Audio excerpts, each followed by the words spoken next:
Anasema Ibn Taymiyyah rahimahullah, wala yu'rafu an ahadin min almuslimin, na wala haifahamiki kutoka kwa yoyote katika Waislamu, an ja'ala li lailati al-Isra'i fadilatan ala ghayriha, haifahamiki kutoka kwa yoyote katika Waislamu kujalia usiku huu una fadhila maalum. Fadhila hiyo haipo katika masiku mengine, hakuna. La siyama ala lailatul qadr, sikuambii usiku wa lailatul qadr, kwa sababu kuna baadhi ya watu wanadai kwamba usiku huu ni bora kuliko usiku wa lailatul qadr.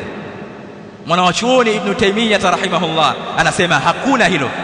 Wala kana as-sahabatu wattabi'una lahum biihsani yaqsiduna takhsis lailati al-Isra'i wal Mi'raj bi amrin min al-umur, wala masahaba matabi'una walikuwa hawakusudii kuhusisha usiku huu wa Mi'raj kwa jambo lolote. Lakini leo hii utaona watu wanakusudia, wanakusanyika wakiitakidi ubora, wanatoa familia zao, wake zao kwenda kuhudhuria. Yote haya wanayafanya wanakusudia yale wanayoyakusudia wanapofanya ibada ya kisheria. Hiyo ndio bid'a inayozungumzwa hapa, na hiyo ndio bid'a, uzushi uliokemewa na Mtume Muhammad sallallahu alayhi wasallam, sio uzushi mwingine. Haya yanayofanyika ndio haya yaliyokemewa na Mtume sallallahu alayhi wasallam. Wala yadhkurunaha, na wala masahaba walikuwa hautaji usiku huu.